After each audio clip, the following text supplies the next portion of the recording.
Hi friends, welcome back to our channel Village Gossip Kitchen. Friends, நம்மளோட 50 days live weight loss சேலஞ்சில் இன்னைக்கு day 18 ஆயிடுச்சு. இந்த வீடியோவில் பார்த்தீங்கன்னா ஃபர்ஸ்ட் என்னோட வெயிட்டை பார்த்துட்டு வாங்க.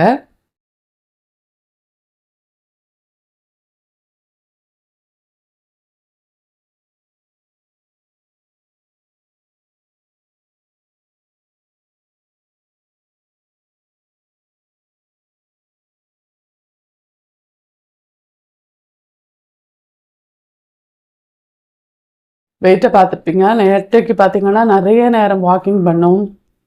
நேற்று வந்து நம்ம சயின்ஸ் எக்ஸிபிஷன் போயிருந்தோம் இல்லையா, அங்கே வந்து நிறைய தூரம் நம்ம நடக்க வேண்டியதாக இருந்துச்சு. நல்ல வாக்கிங், டயட்டும் ஸ்ட்ரிக்டாக ஃபாலோ பண்ணியிருந்தேன், எந்த தப்பும் பண்ணலை. ஆனால் எப்படி வெயிட் கெயின் ஆச்சுன்னு எனக்கு தெரில. ஸோ நம்மளோட பாடி டைப்பு அந்த மாதிரி தான்.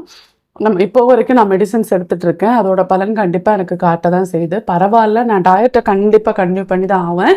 எனக்கு குறையும் நம்பிக்கை இருக்குது. ஏன்னா நம்ம 2 கிலோக்கு மேலே குறைச்சிட்டோம். இதுவும் நமக்கு குறையும். ஒரு நாள் குறையலைன்னா அடுத்த நாள் குறையிறதுக்கு வாய்ப்புகள் இருக்கு இல்லையா, அதனால டயட்டை மட்டும் கன்டினியூ பண்ணிக்கலாம். ஸோ அதில் எந்த ஒரு மாற்று கருத்தும் கிடையாது. அடுத்ததாக பார்த்தீங்கன்னா இன்னைக்கு வந்து பிரியாணி தான் செஞ்சுருந்தேன் வீட்டில். ஸோ அதுலேருந்து கொஞ்சம் சாப்பிட்ருந்தேன் இன்னைக்கு. வேறு எதுவும் எடுக்கலை, அதனால டின்னரை நான் ஸ்கிப் பண்ணியிருந்தேன். ஸோ நான் பிரியாணி எப்படி செய்கிறேன், நான் எவ்வளோ எடுத்திருக்கேன் அப்படிங்கிறதெல்லாம் இந்த வீடியோவில் கொடுத்துருக்கேன், அதை நீங்கள் பார்த்துக்கோங்க. காலையில் எழும்பி வழக்கம் போல் வெறும் வெயிட்டில் வந்து தண்ணி எடுத்திருந்தேன். அதுக்கப்புறமா இன்றைக்கி பிரேக்ஃபாஸ்ட்டுக்கு வந்து என்னோடய வெயிட் லாஸ் குக்கீஸ் எடுத்திருக்கேன். ஒரு 3 குக்கீஸ் சாப்பிட்ருந்தேன். கூடவே ஒரு சின்ன கப்பு டீ இனிப்பு இல்லாமல் எடுத்திருந்தேன். அடுத்ததாக நம்மளோட பிரியாணிக்கான ஒர்க்கை ஸ்டார்ட் பண்ணிவிட்டேன். பிரியாணி டயட்டில் சாப்பிட்லாம், அளவாக சாப்பிட்ணும். மற்ற நேரம் கொடுக்குற ஃபுட்டையும் வந்து நம்ம கொஞ்சம் கேர்ஃபுல்லாக டீல் பண்ணணும், அவ்வளோதான். ஸோ பிரியாணி நார்மலாக நாங்கள் எல்லோரும் செய்கிற மாதிரி தாங்க செய்கிறது, அதில் வித்தியாசமாக எல்லாம் கிடையாது. ஃபஸ்ட்டு கொஞ்சம் வெங்காயத்தை மட்டும் கொஞ்சம் கருகுன மாதிரி வதக்கி எடுத்துப்பேன். எடுத்து தனியாக வச்சுட்டு நார்மலாக பிரியாணி செய்ய வேண்டிய மெத்தடில் தான் செய்கிறது. தேங்காய் எண்ணெயில் தான் நான் செஞ்சுருக்கேன். தேங்காய் எண்ணெயும் நெய்யும் சேர்த்து செய்வேன். இப்போ வெங்காயத்தை இந்த மாதிரி கொஞ்சம் கருகுன மாதிரி வதக்கி எடுத்துட்டேன். இது பிரியாணி கூட சாப்பிட்றதுக்கு ரொம்ப நல்லாயிருக்கும். நாங்கள் நட்ஸ் எல்லாம் போடுவோம் இது கூட. இன்றைக்கி நட்ஸ் எதுவும் சேர்த்துக்கலைனா. ஏன் பிரியாணி செய்கிறேன் அப்படின்னா, என்னோடய சின்ன பொண்ணுக்கு பிறந்த நாள். இல்லைன்னா டயட்டில் கண்டிப்பாக பிரியாணி எதுவும் எடுத்துருக்க மாட்டேன். கூடவே கொஞ்சம் நெய் சேர்த்துக்கிறேன். தேங்காய் நெய்யும் சேர்த்துக்கிறேன். இப்போ இதில் கட் பண்ணி வச்சுருக்க இது பச்சை மிளகாவை ஃபஸ்ட்டு சேர்த்துக்கிறேன்.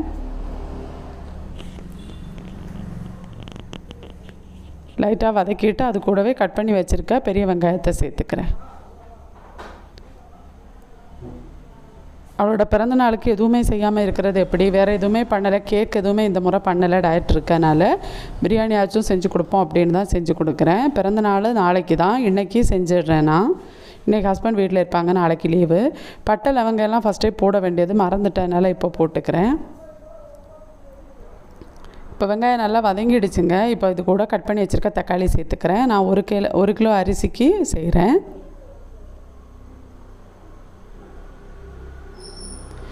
அரைச்சி வச்சுருக்க இஞ்சி பூண்டு பேஸ்ட்டு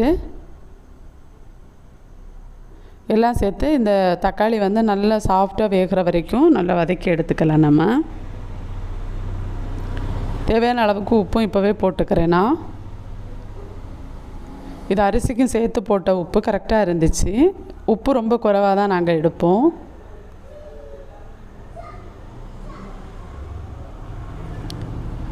இப்போது எல்லாமே நல்லா வதங்கிடுச்சு, தக்காளி எல்லாம் நல்லா வதங்கிடுச்சு. இப்போ இதுக்கு தேவையான மசாலா சேர்த்துக்கிறேன். மிளகாத்தூள், மல்லித்தூள், மஞ்சள் தூள், அதுக்கப்புறம் சிக்கன் மசாலா கொஞ்சம் சேர்த்துக்கலாம். நான் வந்து மட்டன் மசாலா இருந்துச்சு, அது கொஞ்சம் போட்டிருக்கேன். கரம் மசாலாவும் சேர்த்துக்கலாம். பிரியாணி மசாலா இருக்குது அப்படின்னா பிரியாணி மசாலாவும் சேர்த்துக்கலாம். அவ்வளோதான். இப்போ இதை வந்து நல்லா வதக்கிக்கிறேன். வதக்கிட்டு இதில் வந்து அடுத்ததாக தயிர் சேர்த்துக்கணும்.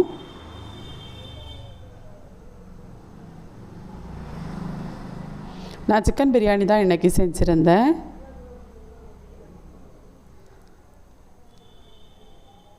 இப்போது ஒரு 100 ml அளவுக்கு தயிர் சேர்த்துக்கிறேன்.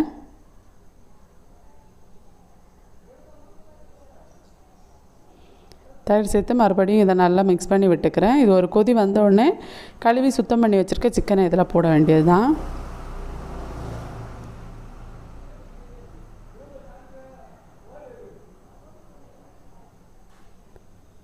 அவ்வளோதான். சிக்கனை போட்டுட்டு இப்போ இதை அந்த மசாலா கூட நல்லா கலந்து விட்டுக்கணும்.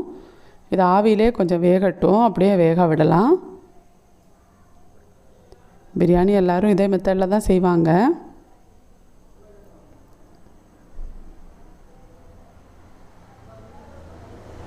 இடையிடையே ஓப்பன் பண்ணி கிளறி மட்டும் விடுறேன். சிக்கன் நல்லா வேகட்டும். இப்போ இதில் வந்து சிக்கன் நல்லா வெந்துடுச்சு. அதுக்கப்புறமா இப்போது நான் வந்து 5 டம்ளர் அளவுக்கு அரிசி எடுத்திருக்கேன். 9 டம்ளர் அளவுக்கு தண்ணி சேர்த்துப்பேன். 1 டம்ளர் தண்ணி குறைவாக தான் சேர்த்துப்பேன் எப்போவுமே. அப்போ தான் அரிசி உதிரியாக வரும். கூடவே இந்த சிக்கனில் இருந்தும் தண்ணி விட்டு வந்திருக்கு இல்லையா, அதனால் நம்ம கொஞ்சம் தண்ணி குறைவாக சேர்த்துக்கிறனால அரிசி குழையாமல் நீட்டாக வரும். அவ்வளோதான். இப்போ இந்த தண்ணி நல்லா கொதிக்கட்டும். கொதித்ததுக்கப்புறமா அரிசியை போடலாம். தண்ணி நல்லா கொதிச்சிடுச்சு. இப்போ அரிசியை போடுறேன். இந்த அரிசி வந்து ஒரு 10-15 நிமிஷமாக நல்லா ஊற வச்சுருந்தேன் தண்ணியில்.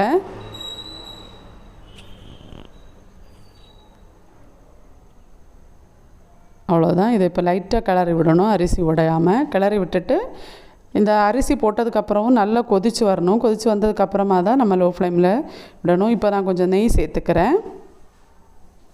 அது ஒரு நல்ல ஃப்ளேவராக இருக்கும். அதுக்காக சிலர் தேங்காய் எண்ணெய் சேர்த்துப்பாங்க, நான் நெய் சேர்த்துக்கிறேன்.